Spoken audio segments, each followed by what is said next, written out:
Yes, Yeah. I do. Hi.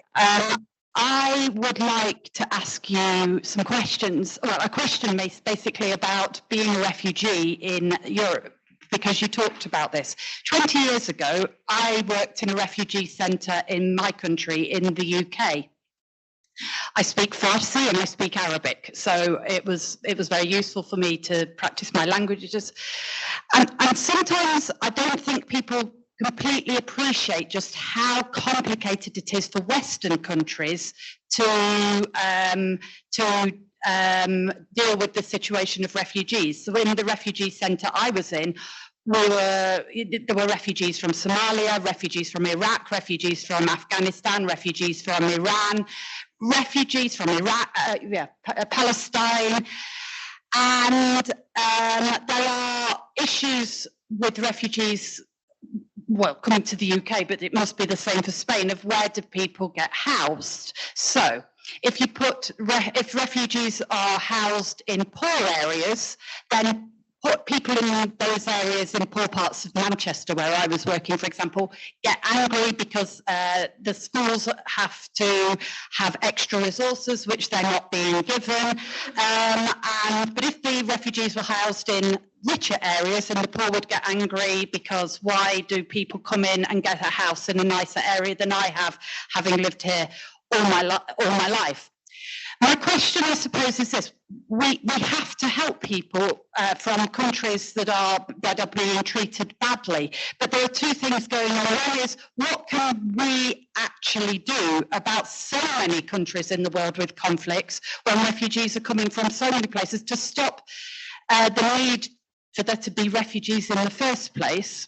How can we improve things for refugees when they come here without causing conflict for poor people in our societies who are already without jobs, particularly after the last 2 years with COVID, and are angry already, to provide resources for people that they say, well, you know, it's not my fault that something's going on in Afghanistan.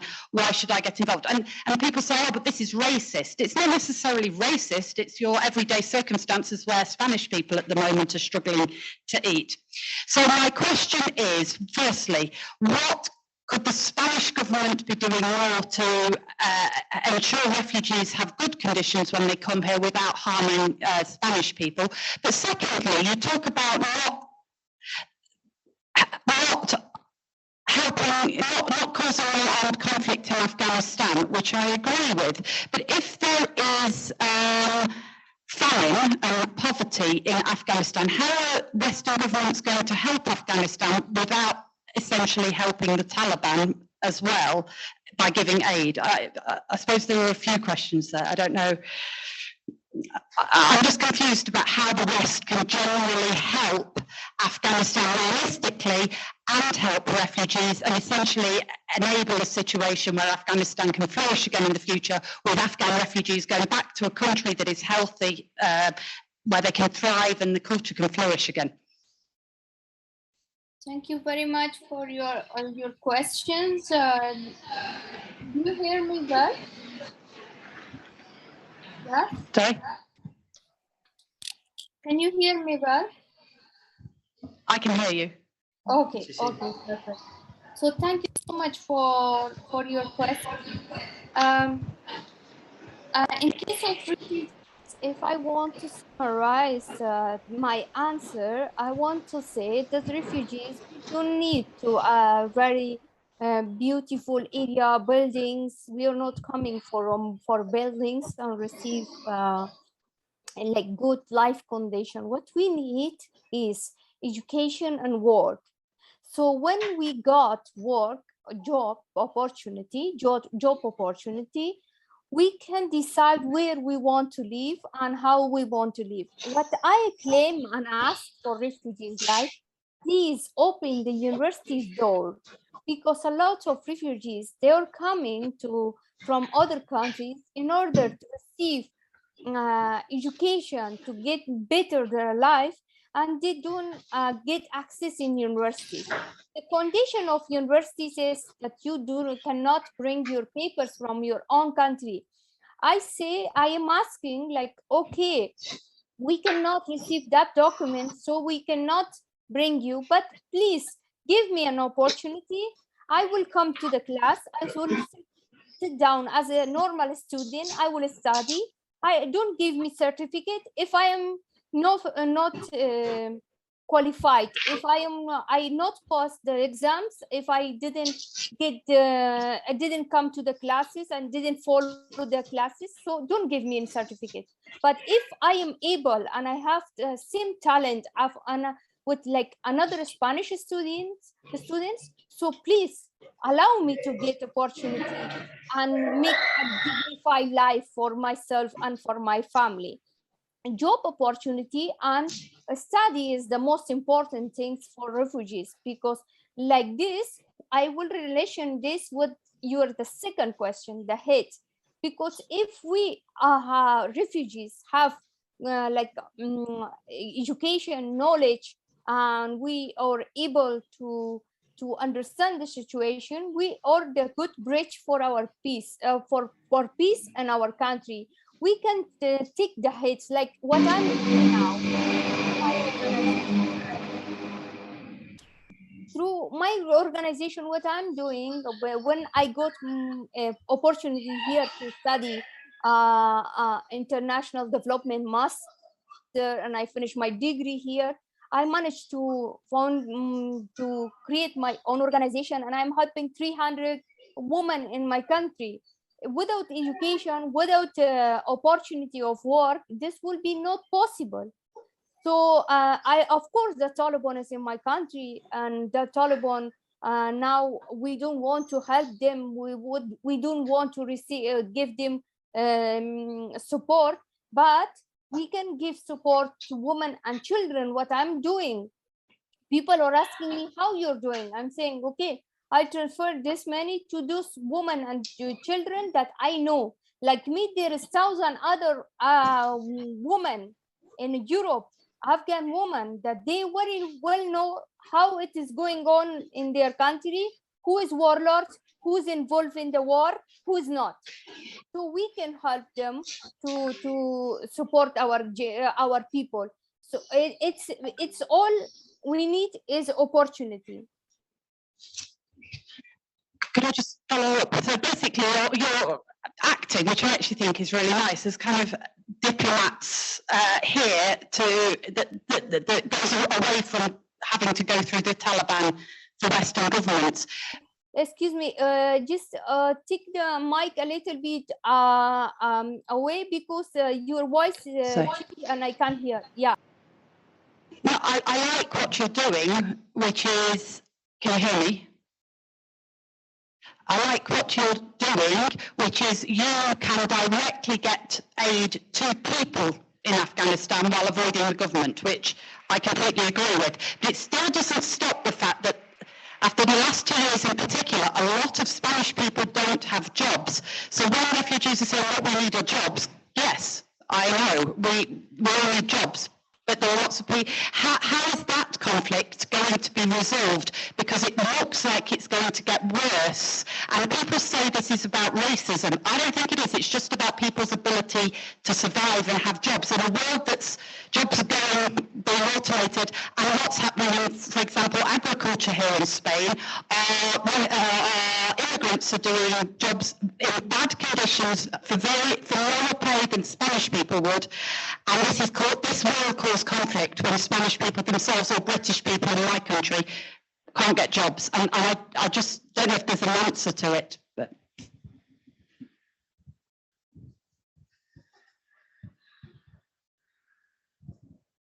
sorry. Yeah, I understand very well. This is the situation that the Spain economy is also not going very well to get job and all these things. So the worst situation is because if we Afghan people, we have a little bit peace in our country, we won't come to Europe to get job. We will stay there. Like if my life was not impossible for me to live in Afghanistan, I never would left my mom and my sister to come here. You don't know how much I suffer here being alone without my family. But the worst thing is the war, because the war do not, it's like Afghan people, now the poverty is extremely a lot, but most of the time they didn't escape from poverty. They escape from violence, they escape from gunshots, they escape from war and insecurity. So this is, and now the situation, I understand your question, the situation in Europe, in Spain, also getting very bad because of this. But the only solution I can see is like Spain should stop to fabricate weapon. Europe stop to fabricate weapon, and they have to find the way of our. Gabi said that we have to find the way of dialogue and communication to solve the problem, not through the weapon, because weapon destroy the life of so many other people, which we don't, or we are not engaged with the war. Thank you.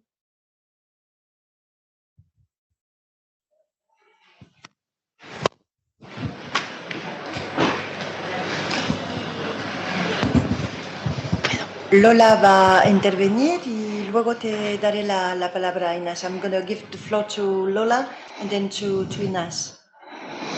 Pues poder felicitar a la Facultad de Traducción, al máster, y por supuesto felicitar primero a la Facultad porque no estáis aquí, pero este es un espacio precioso donde las cuatro habéis hablado a los chicos y a las chicas y habéis participado en un examen, porque ellos os estaban traduciendo. Creo que es muy importante que trabajos así se hagan en las universidades, como dice la importancia de la universidad, la importancia de la educación. Yo no estoy de acuerdo con la intervención anterior porque creo que el derecho al refugio y al asilo, ¿sí? ¿Así? ¿Más lejos? Así.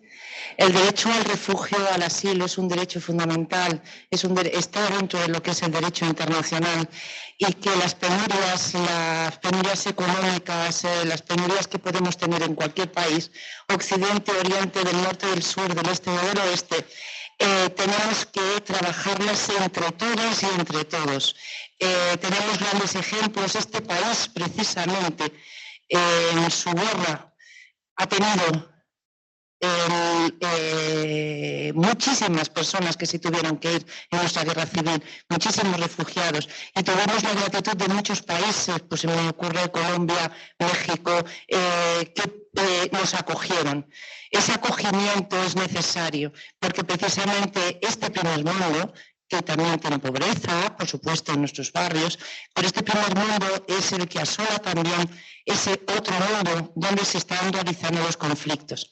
Ese es mi punto de vista.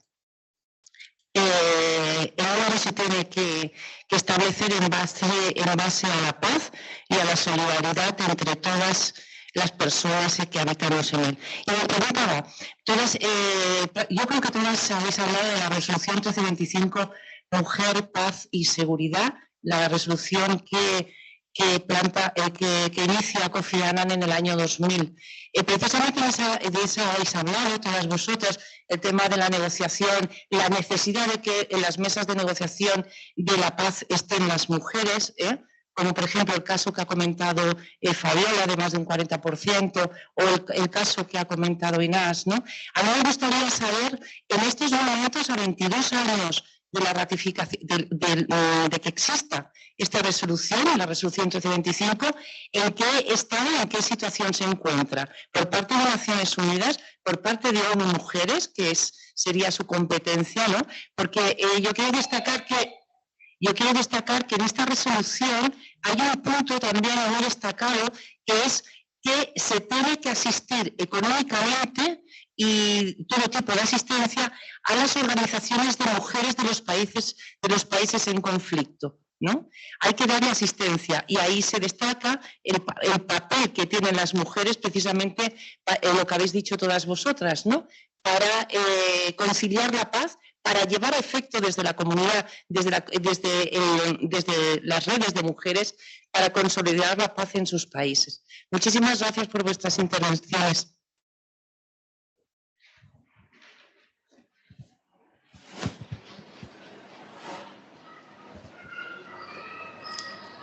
Inaz, you wanted to speak? To react? Thank you so much.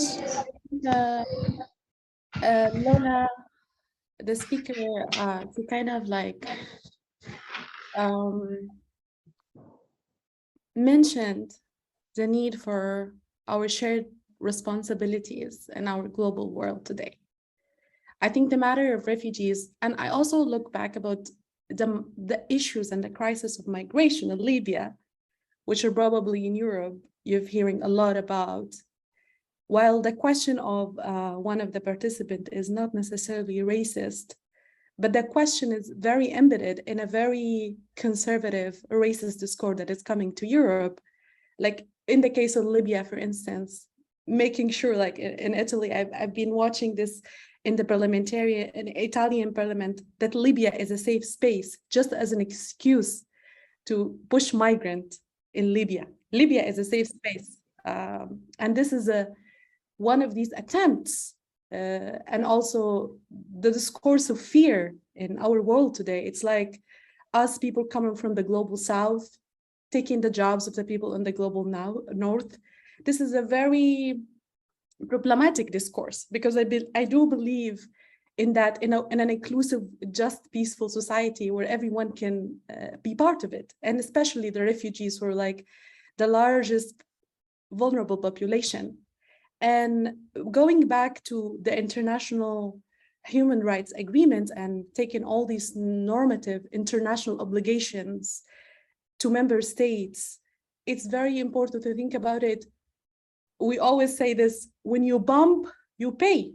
There is accountability. There should be an international accountability, whether this is Spain, whether this is France, whether this is Italy, when it comes to wars and conflict, because they are key players in today's conflict, right? They're not easily a passive party. They are key players in many of the major conflicts. So I think Nadia have made it clear when we talk about weapons and exporting weapons, and where are weapons manufactured, and the necessity to monitor and also like to seek international accountability when it comes to the business of weapons in the world. It's really something that is really necessarily when we are talking about resolving conflicts today. And the second question, which is I wanted to answer about, if we think that armed conflict or weapons are not necessary, how are we going to solve the issue? By definitely one of the key is to look at root causes of conflicts in our countries. It's not because Libyan people, for instance, are idiot and they cannot lead their countries. It's not because people in the global south are incapable of leading our countries. It's because there's a lot of colonial historical baggage that we have many disadvantages in this society. We're also talking about global economies. Where are our location in global economies? How are we addressing the wealth disparity between the global south and the north? There should be a systematic conversation about all of these root causes. About migration, for instance, the majority of migrants in Libya, they're fleeing because of poverty, because of economic disasters, because of war, because of lack of opportunities. Women are fleeing these countries because of the feeling of being unsafe. I think we should stop looking at resolving peace from a militarized patriarchal perspective, but resolving peace, as Nadia said, through dialogue, through looking at restorative justice and other alternatives that goes beyond the current status quo. Thank you.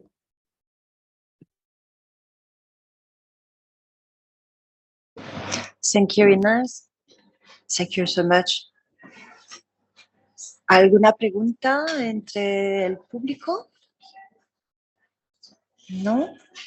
Pues yo entonces voy a aprovechar para hacerle una pregunta a Kadi.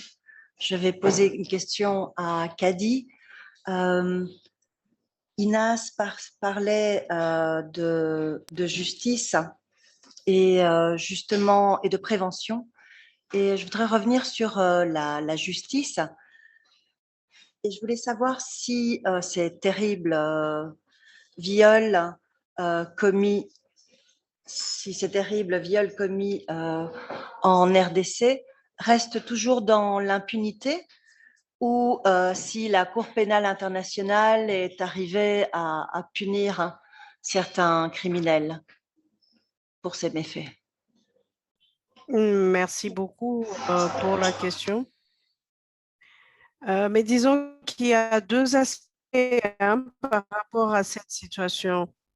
Oui, nous pouvons d'abord confirmer que l'impunité, c'est ce qui gangrène notre communauté où il n'y a pas un état de droit qui est instauré pour la rétribution de la justice et aussi les réparations. Et on peut dire au niveau de l'applicabilité ou de la sacralisation de lois que nous avons, des accords au niveau international, mais aussi régional, ne sont pas respectés. Nous en avons assez, nous avons beaucoup de lois favorables au fait à cette question. Nous avons beaucoup de lois qui ont été ratifiées, de résolutions qui ont été signées pour que le droit ou bien la justice puisse faire son travail. Mais malheureusement, il y a cette persistance de non-respect de lois qui existent. Donc, je peux vous confirmer aujourd'hui que nombreuses sont des femmes bien identifiées, qui ont eu le courage d'aller vers la justice, mais qui n'ont jamais reçu ou gain de cause. Ce sont ce sont des problèmes très sérieux qui continuent au fait de nous tirer vers le bas et qui continuent au fait d'alimenter aussi les conflits armés. On ne peut pas parler d'un État, on ne peut pas parler de la paix, on ne peut pas parler de la résolution de conflits sans que la justice ne soit rendue aux victimes survivantes de violences sexuelles. C'est impossible, carrément impossible. Pour construire une nation, pour bâtir un pays démocratique, pour construire sur les bases de bonne gouvernance, il faut partir de là, il faut la justice. Mais au niveau international, au niveau de la Cour pénale internationale, nous avons quand même réussi gain de cause parce que les violences sexuelles faites aux femmes pendant la période de conflit est considérée comme un crime contre l'humanité, n'est-ce pas? Et également, à un certain moment, la Cour pénale internationale avait utilisé le mot féminicide. Et donc, ça, c'est un avancé. Nous avons eu des chefs rebelles qui étaient arrêtés au niveau de la CPI, qui ont été condamnés pour les violences sexuelles comme crimes de guerre au niveau de la RDC. Ça, c'est un avancé. Mais au niveau interne aussi, nous avons quelques cas isolés où on a carrément condamné certains rebelles, certains chefs de guerre, certains militaires qui ont commis des atrocités et des viols pendant la période de guerre. Mais le chemin est encore très long. En tant que défenseurs des droits de l'homme, nous, en tant qu'organisation des femmes, nous continuons toujours de dénoncer cette situation qui persiste de manque de justice, de manque de droits, de manque d'accompagnement ou de réparation de ces conflits, de réparation de ces atrocités faites sur le corps des femmes. Et donc, si j'ai répondu à la question, c'est pour dire que malgré les avancées sur le plan de législation, que nous saluons parce que les femmes ont beaucoup travaillé là-dessus pour que la législation, pour que nous puissions avoir un arsenal juridique bien fourni qui protège les droits des femmes. Malheureusement, la sacralisation, l'applicabilité de ces lois ne suivent pas. Et c'est pourquoi nous continuons toujours à tourner, nous continuons toujours à stagner parce que les droits des femmes ne sont pas encore bien recouvrés. Merci beaucoup, Kadi.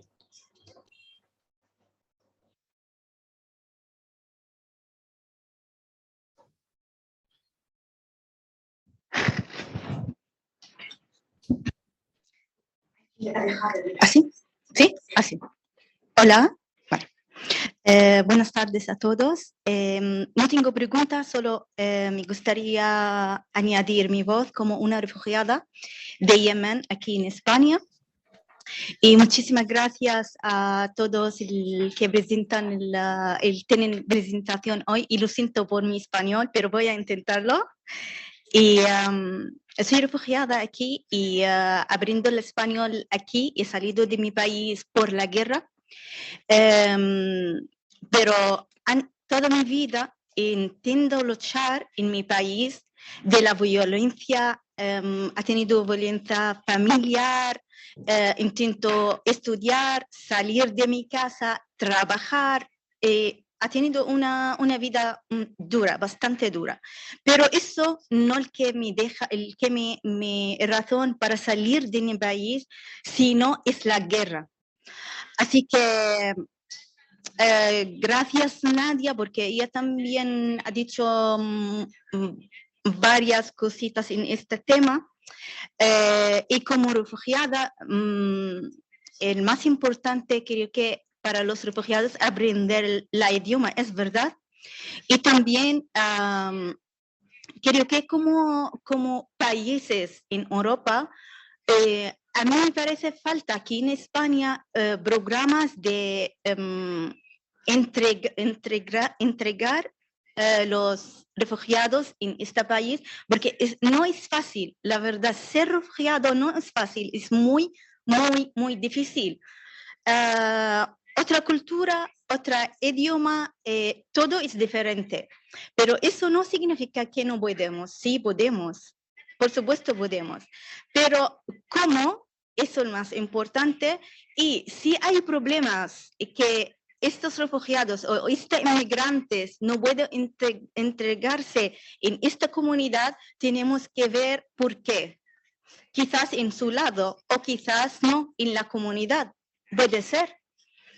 Y bueno, en la situación de las mujeres en Yemen, no menos igual que todos los países. Y estas voces, el que escucho ahora, y mucha pena, sí, pero también qué bien que las compañeras pueden llegar los mensajes de las mujeres, cómo es la guerra y sus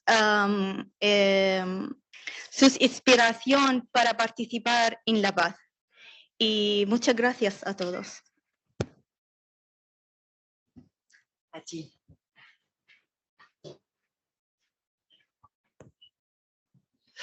Muchísimas gracias, Nacho.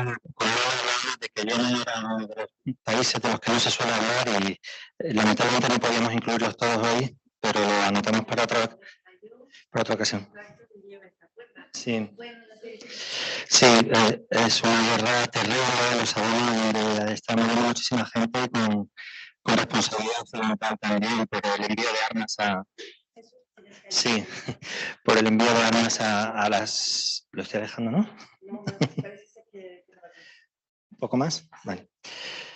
Sí, decía que es una guerra donde hay también una responsabilidad occidental clara, ¿no? Por el envío de armas a Arabia Saudí concretamente como país agresor de Yemen y de la que se habla muy poquito en los medios de comunicación. Así que me alegro de que hayas podido estar aquí y trasladar parte de esa realidad también y dar tu testimonio también como refugiada. Muchas gracias.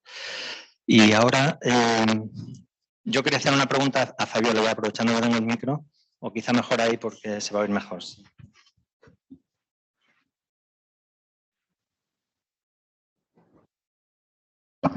Vale. Sí, Fabiola ha mencionado en su intervención que Colombia precisamente es el centro ahora de todas las miradas porque estamos entre la primera y la segunda vuelta de unas elecciones que pueden ser históricas, ¿no? Parecía complicado viendo los resultados de la primera vuelta, pero ayer mismo había sondeos que apuntaban que Gustavo Petro podría ser el ganador de esas elecciones como candidata a vicepresidenta, como decía, es una mujer afrocolombiana que se llama Francia, ¿no? Y me gustaría saber cuáles son, que desarrollaras un poquito más las expectativas de cambio que hay en Colombia y también los frenos que puede haber a ese cambio. Sabemos que quizá de América del Sur, Colombia sea el único país que no ha tenido hasta ahora un gobierno progresista, por lo menos en los últimos 50 años. No sé si nos remontáramos más, me corregiría si hay algún precedente anterior. Y sabemos que puede haber muchas resistencias para que haya un cambio de gobierno en una dirección progresista en Colombia. ¿Cómo afrontáis eso? ¿Qué miedos o qué esperanzas tenéis respecto a esa posibilidad? Gracias. Hola, yo creo que pues efectivamente el cambio en Colombia es un cambio complicado. En este momento tenemos un empate técnico entre el candidato de la derecha y el candidato de la izquierda, que yo creo que vale la pena aclarar. Cuando se habla del candidato de la izquierda en Colombia, estamos hablando de un proyecto, de una propuesta, de un programa en la práctica liberal. Pues si me apuran un poco, puede ser un programa socialdemócrata, con lo cual lo que ha hecho la derecha siempre es estigmatizar para impedir con aquello de que es una propuesta chavista, que nos vamos a convertir en Venezuela, que somos castrochavistas. Bueno, se ha confundido con todo tipo confundido no, se ha hecho una mala propaganda en contra de la propuesta del candidato Gustavo Petro y Francia Márquez. Colombia ha sido un país que la derecha ha polarizado fuertemente el conflicto armado. El conflicto no ha terminado. Seguimos en un largo conflicto armado. Durante 200 años de la destartalada República de Colombia, nunca ha habido un gobierno que se le pueda llamar de izquierda. Es posible que en algún momento, antes del 50, haya habido una propuesta progresista, pero nunca la deuda que tiene el Partido Liberal, que es quien ha debido cumplir todas las expectativas que hoy se plantean en la propuesta del pacto histórico, pues nunca las ha cumplido. Lo que les decía en la exposición, Colombia no ha tenido una reforma agraria, por ejemplo, como la tuvo México, que tuvo una revolución en 1900. Aquí no ha habido una reforma agraria. Ha habido una serie de violaciones y una respuesta militarista. ¿Cuál es la expectativa hoy? Hay una propuesta de cambio tanto en el aspecto económico como político y social dentro del marco que les decía. Es un marco profundamente liberal. Mucho decir que no lo tengamos, pero no lo tenemos en este momento, pese a la Constitución de 1991, que es una constitución realmente de avanzada y es una constitución que proclama e instala a Colombia como un país con un Estado social de derecho. Lo que se busca es cumplir y profundizar esa constitución, respetar los acuerdos de paz, darle un giro a la economía y que no dependamos del petróleo y que no dependamos del carbón. Acabar en este momento con el fracking y buscar propuestas en el ecosistema mucho más limpias. Pues se ha hablado mucho del tema del empleo, de los derechos de las mujeres, el crear un ministerio para las mujeres, con lo cual esto lo podríamos enfrentar con la propuesta del candidato de la derecha, que no ha presentado propuestas, no se quiere presentar a debates, está escondido y acuartelado en su casa. Ha hablado de que las mujeres deben regresar al espacio privado, a la cocina y a criar los hijos. Ha utilizado la chabacanería dentro de la campaña, cosas que ha pegado. Era un hombre desconocido, fue alcalde de una ciudad y está implicado en corrupción y habla y dice que lucha contra la corrupción. No ha presentado realmente un programa. Entonces, ¿qué pasa con la propuesta del pacto histórico? Pues también lo han tildado de que es un guerrillero. Él fue del M-19. El caso de Francia Márquez ha sido una luchadora por los derechos humanos, es una mujer afro. Y lo que nos estamos planteando entonces es cumplir una etapa que Colombia no ha cumplido dentro de los derechos de un Estado social de derecho que ya pueden tener los países. Algunas de esas propuestas ya tienen algunos países de América Latina y otras que realmente son propuestas que ya se han cumplido en Europa. Expectativas de ganar, yo creo que son bastantes. Son bastantes si hay un empate técnico con un candidato que tiene todas las de ganar, tiene el apoyo del uribismo, que fue la violación durante 8 años a los derechos humanos, donde se presentaron los asesinatos, los juicios extrajudiciales, las masacres, desapariciones, torturas, desplazamiento, más de 8 millones de víctimas del conflicto armado, pues con ese apoyo y con capital, es decir, ahí está entrelazado todo con la economía sucia de este país. Eso es todo lo que se opone al pacto histórico. Si el pacto histórico llega al poder, también va a tener todo eso en contra. Gustavo Petro prácticamente no lo dejaron gobernar cuando fue alcalde de Bogotá. Con un procurador, en este momento, la derecha tiene todo lo que se llaman las CIAs, que son todas las instituciones de control.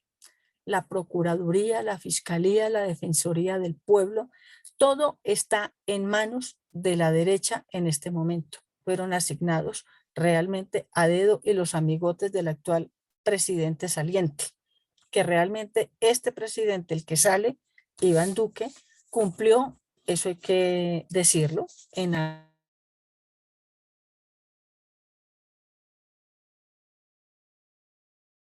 No te oímos, Fabiola.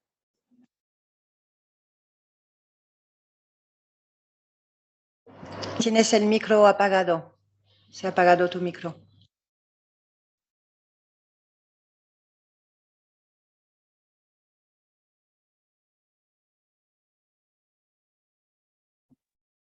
Decía que el presidente saliente ha cumplido con lo que dijo en su campaña, hacer trizas el acuerdo de paz. En este momento lo que plantea el pacto histórico realmente es continuar cumpliendo con el acuerdo de paz, negociar con el Ejército de Liberación Nacional y negociar con todos los actores en conflicto como una manera de garantizar de verdad un proceso de paz para el país. Yo creo que en términos generales por ahí están las propuestas. Muchas gracias por tu respuesta, Fabiola. No sé si tenéis más preguntas que plantearles a nuestras oradoras. No veo ninguna mano levantada. Pues no te cortes. Pero mantén el micrófono alejado, ¿de acuerdo? Porque creo que el volumen está muy alto y se satura y no pueden interpretar. Gracias. Bueno, como digo, me da corte, pero aquí va. Bueno, primero me ha parecido muy interesante todas las ponencias y les agradezco. La de Fabiola me resulta como más cercana porque tengo una amiga colombiana y vamos que estaba un poco intrigada con el tema de cómo estaba la situación y me la ha aclarado muchísimo, se lo agradezco. Y luego solamente quería hacer una reflexión, es decir, la señora que ha hablado en inglés, ¿vale? A mí lo que planteaba me parece como muy coherente, porque creo que es un problema que existe. El cómo se sienten aquí las personas que viven con gente proveniente de otras ciudades por guerra, por todo. Crea conflicto. Conflictos, la mayoría de las veces yo creo que incluso no muy bien articulados, no muy bien pensados, porque eso de pensar que una señora del Yemen le va a quitar el trabajo a una señora española, a mí me parece como una ridiculez, ¿no? Yo recuerdo que a mi hermano cuando tenía 20 años decía, es que vienen los extranjeros a quitarnos el trabajo, y yo le decía, sí, como que tú te vas ahí a recoger peras. Quiero decirte que probablemente tengamos espacios para todo, pero que el conflicto existe. Luego también quería decir, referente a lo que has dicho tú, que claro que estoy de acuerdo y además me parece la solución, ¿no? Que lo veamos todo como desde un aspecto global, de que todos estamos en el mismo barco, que yo creo que más o menos es a lo que tendemos ahora mismo, ¿no? A ver que si nos hundimos unos, pues también nos hundimos los otros. Creo que también la situación entre nuestros padres que emigraron y la de ahora era muy distinta. No se puede comparar. Antes, cuando la guerra, aquí, y además otra cosa, aquí también se emigró a causa de una guerra, la Guerra Civil Española, y fueron a Francia. Yo tengo familia que emigró y la mayoría eran las señoritas, las limpiadoras de la sexta planta, quiero decirte, que no, y no fueron tan bien, eran bien recibidas, pero no tanto. O sea, creo que el problema del recibimiento a los inmigrantes, pues depende, cuando los necesitas bien y cuando no los necesitas, pues no tan bien, ¿no? Quería decir que a mí me parece una barbaridad, ¿vale?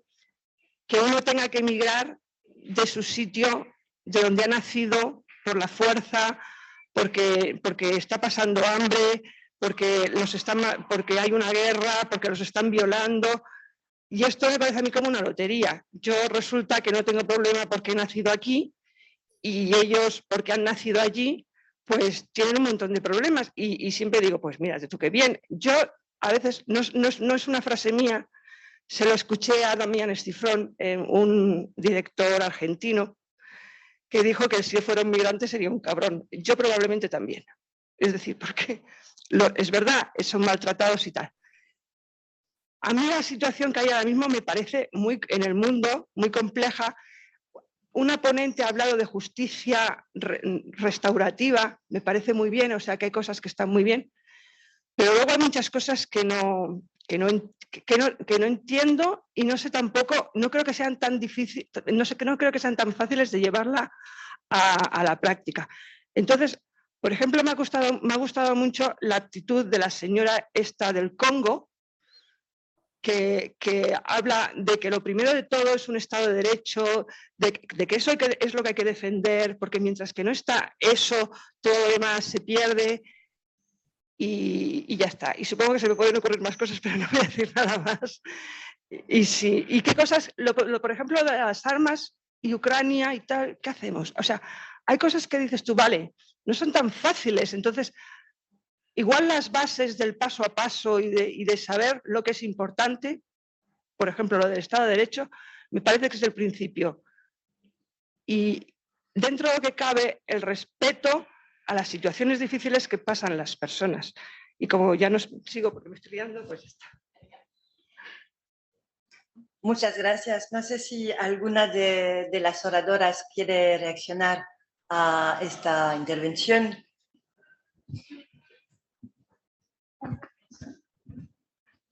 Un momentito. ¿Va a contestar alguien? No. Oui, est-ce possible de parler? Oui, oui, oui. Oh, muchas Je gracias. peux? Porque Excusez-moi, Kadi voudrait parler, excusez-moi. Oh, pardon. Allô, je Vas-y, Kadi. peux? Oui, vas-y.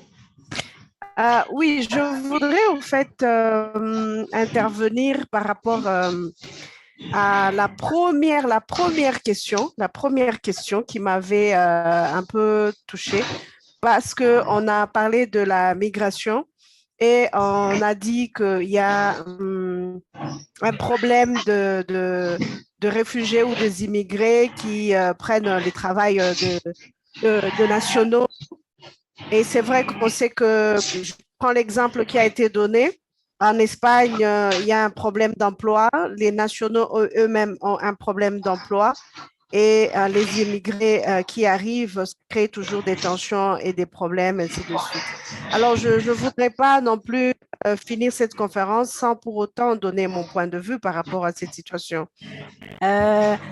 Je voudrais souligner que le droit de ces constituants réfugiés, c'est un droit universel. Quelqu'un l'a dit. C'est tout à fait logique. Et tout à l'heure, on dit que ce n'est pas normal de penser que les immigrés, ils viennent pour prendre les travails des autres. Mais ce qu'il faudra savoir, par rapport aux nationaux qui doivent accueillir les immigrés. La première question, ce n'est pas de jeter la pierre sur les immigrés. La première question est de savoir qu'est-ce qu'il faut faire pour alléger leur souffrance? Qu'est-ce qu'il faut faire pour les aider? Je comprends très bien qu'au niveau national, il y a un problème d'emploi et lorsque l'emploi était pour 10 personnes et que ça devient un emploi pour 1000 personnes ou 100 personnes, ça devient compliqué. Alors, il faut se constituer ensemble, il faut se mettre ensemble comme une force de la société civile afin de revendiquer que les émigrés puissent avoir le droit de rentrer chez eux, de vivre dans la paix. Donc, c'est-à-dire quoi? De fustiger, parce que si vous regardez bien, les causes des conflits, souvent ça vient de puissances, des grandes puissances. Ce sont des grandes puissances qui créent des conflits dans les pays pour chercher, par exemple, les ressources naturelles. En Afghanistan, il y a la guerre. Pourquoi? Dans le Golfe Persique, il y a la guerre. Pourquoi? C'est à cause du pétrole.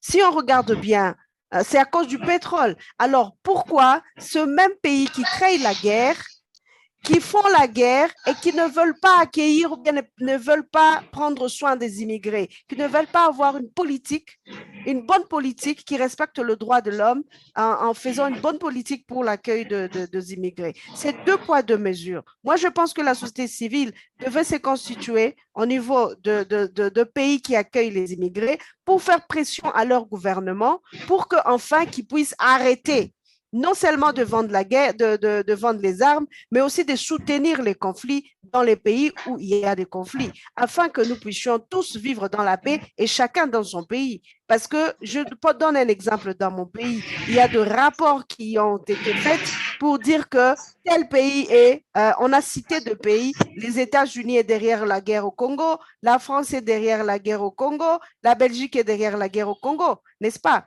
Alors, si moi, en tant que citoyenne, je suis victime de violences sexuelles, je suis torturée, je suis massacrée et que je demande l'exil, je me constitue en réfugié ou en immigré, et puis on me refuse mon droit en tant qu'immigré, il faut vraiment se poser la question, qu'est-ce qu'il faut faire? C'est pourquoi j'interpelle tout le monde. Donc, on peut se constituer en société civile pour demander aux États, les États qui participent dans le conflit, d'arrêter et de faire la promotion plus de la paix. Parce que comme on a dit, personne ne veut quitter son pays pour aller vivre ailleurs. C'est la question de la guerre. Donc, si nous tous, nous pouvons travailler ensemble pour la paix à travers le monde, chacun va rester chez soi. Merci. Merci beaucoup, Kadi. Quiero decir una cosa. Tenemos la responsabilidad de prevenir conflictos en el futuro. Y de vez en cuando tenemos que tener un debate honesto sobre los problemas que podremos tener en el futuro. Y nuestros gobiernos y la gente que vive aquí, tenemos la responsabilidad de pensar del odio que podría ser en el futuro contra inmigrantes. Y tenemos que hablar honestamente sobre la posibilidad que va a ser mucha agresión en el futuro si no pensamos sobre el problema del trabajo en Europa ahora mismo, que no es la culpabilidad de los inmigrantes. De hecho, yo me preocupa mucho sobre la situación para los inmigrantes de África que vienen aquí y hay una explotación grande en el campo aquí contra los inmigrantes y trabajan en condiciones muy malas. Porque me da miedo mucho de hablar sobre este asunto. Has utilizado la palabra racista. Sí. أتكلم عربي درست العربي 4 سنين وأنا بحب اللغة العربية والناس في العالم العربي أبو عربي necesitamos hablar sobre temas que son dificultos sin la palabra racista todo el tiempo, porque cuando utilizamos la palabra racista sobre la situación en España, estamos dando poder a las empresas grandes que están explotando en este momento inmigrantes de África en el campo en España, y no podemos decir nada sobre la inmigración y estamos tratando inmigrantes muy mal porque no podemos hablar sobre el problema de trabajo. Y no está racista de hablar sobre este tema. Sí. Gracias. Una cosa. ¿Cómo se puede actuar individualmente? A unos niveles de cada uno, sin grandes...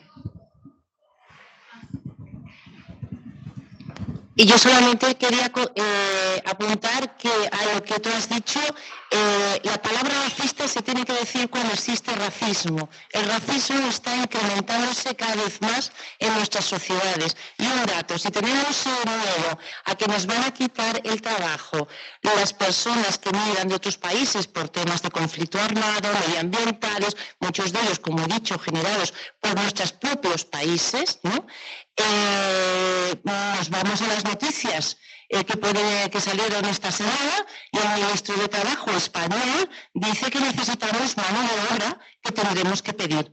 El caso de las freseras de Huelva, mujeres migrantes que viven de la zona del RIF, ¿qué estamos haciendo con ellas? Por supuesto que sí que se tiene que trabajar. Estás hablando que en el futuro habrá discurso de odio. No. El discurso de odio lo tenemos aquí. Está utilizado por la extrema derecha. Y cada vez una extrema derecha global. Entonces, tenemos que tener en cuenta que esta gente que viene a refugiarse por cualquier motivo es realmente importante para nuestros países. Hablamos de interculturalidad. Y de hecho, el mundo se crea y es tan rico a nivel internacional a lo largo de la historia de los siglos, precisamente porque ha habido intercambio de culturas, de razas, y existe el racismo y existe el discurso de odio. Entonces, ¿que hay empleo? Claro que hay empleo, pero con los mismos derechos y las mismas obligaciones.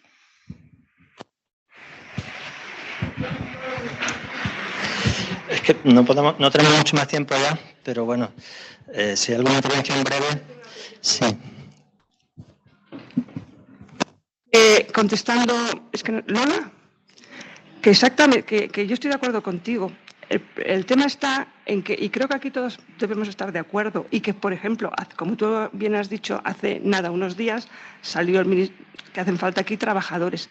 El problema está en otra parte de la sociedad que ni lo ve, ni lo siente, ni se preocupa, y que sus miras son muy pequeñas, no están aquí en esta conferencia, ¿vale? Ese es el problema, y esa parte de la sociedad es la peligrosa, y a mí la extrema derecha no me roza, pero a esa gente sí. Entonces, yo el problema lo llevo más a esa parte y que es real, que existe.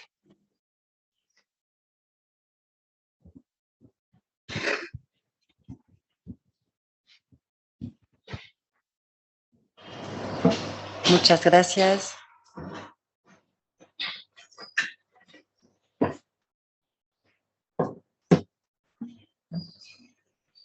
¿Alguna oradora quiere intervenir? Inés. Inés quiere intervenir. You have the floor, Inés. I just wanted to maybe make myself clearer. I don't mean the question about bringing the issues of employment in Spain is racist. I just think that equating it with the opportunities that should be given to refugees or migrants within any member states, even like a nation as small as Libya, we still, as our organization, we still try to make our state accountable for violations that are making against migrants and refugees in Libya. And I think while the question is not necessarily racist, but it does reinforces the same narrative that I think the colleagues Lola and the others that reinforces the extreme right narrative about migrants coming to Europe, Africans, people from the global south to steal our jobs. I think also like, I found it very interesting. I think someone mentioned Yemen and all the contributions of Spain to Saudi Arabia. And I think that probably, while I'm not familiar with the budgeting and financing of military in Spain, but I'm also thinking it's quite a lot, like many member states. And I think when we talk about economic disparities in any country, in any nations, we don't remember this kind of narrative and emphasis on national security measures, which is militarization and military spending budget, versus making this budget to goes to other places where healthcare coverage or employment rights or refugees. So I think it's very important to think about this from that perspective. And Spain does hold a colonial legacy, right? So I think we should not forget this. We should not forget. I think we talk a lot about reparations, especially as North African, as an Amazigh, as an indigenous person. I do, there's a lot more to it, a lot of responsibility that all of us, whether in the global North and the global South, have to share in terms of securing and making our place a peaceful society or a peaceful world, right? So that's what I really mean. So thank you.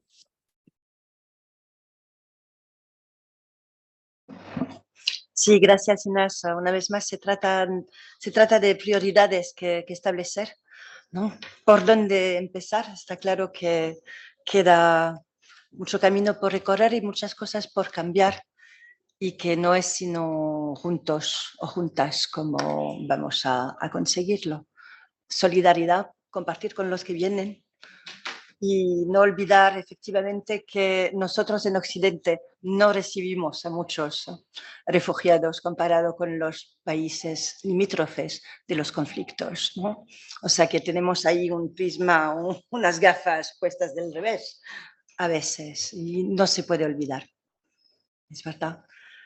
No nos queda mucho tiempo. No sé si quieres añadir algo, Jesús. Bueno, no, simplemente un poco la línea de lo que decía Elizabeth, que es bueno que tengamos debates efectivamente honestos, y que la honestidad en el debate en parte también consiste en llamar a las cosas por su nombre y llamar racistas a los racistas cuando lo son. No hay por qué tener miedo a hacerlo, y llamar a las cosas por su nombre también es saber reconocer, como decía Lola, que si no fuera por esa población migrante que viene a trabajar a Huelva o a Almería, pues no sé quién iba a recoger las fresas o los tomates, porque ya hay muy pocos españoles. Tenemos 3 millones de parados, pero de esos no hay muchos ni muchas que estén dispuestos a trabajar ahí. Y hemos hablado hoy de la mujer y de la violencia sexual, y en Huelva se están cometiendo muchos abusos sexuales también contra las mujeres que trabajan recogiendo la fresa. Y decir eso también es parte del debate honesto que tenemos que tener, lo mismo que denunciar pues actitudes como las que pretenden criminalizar a los niños y a las niñas migrantes, acusándolos de todos los delitos reales o inventados que existen en nuestro país. Y ni siquiera se le llama niños y niñas, se le llama menas para deshumanizarlos todavía más. Menores extranjeros no acompañados. Parece que cuando le llamamos menas ya no son niños y niñas, son otra cosa, ¿no?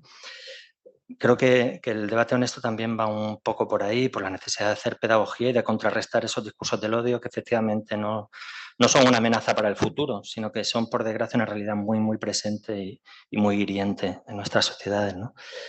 Y bueno, ese era en parte el objetivo de lo que pretendíamos hacer aquí hoy también, aparte, más allá de este ejercicio de interpretación y del TCM, pues poner sobre la mesa realidades de las que a veces no se quiere hablar. Y yo me voy a atrever a decirlo también. Creo que cuando se habla más de unas guerras que de otras hay un componente racista también en eso.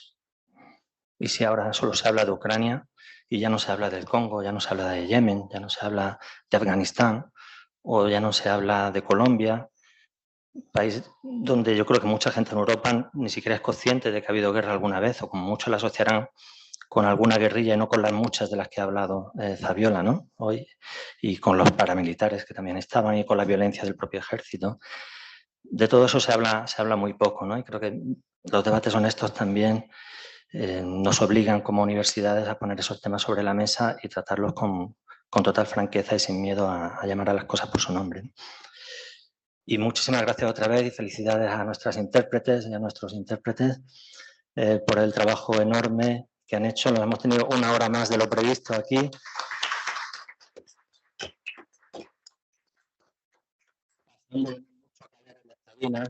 Porque hoy es un día de mucho calor y además tenemos que competir en el sonido con la obra de teatro que hay en el patio justo ahora, con lo cual no podíamos tener las ventanas del patio abiertas y por ahí entra menos aire que por el patio, pero bueno. Muchísimas gracias a todas y todos los que habéis venido también aquí a compartir un rato con nosotros y a permitir también que estos estudiantes tuvieran público, porque la comunicación sin destinatarios pues se queda un poco coja o bastante coja. Y gracias a la gente que ha venido, gracias una vez más a Lola por todo el apoyo y todo el trabajo que ha hecho para hacer esto posible, pues en este TCM hemos tenido público, hemos tenido un debate sin tener que forzarlo nosotros como nos pasaba otras veces, ¿no? Sino que ha salido espontáneamente de la sala. Así que objetivo cumplido, me alegro y os lo agradezco muchísimo. Muchas gracias.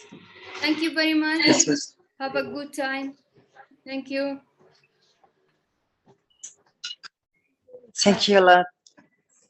Merci beaucoup.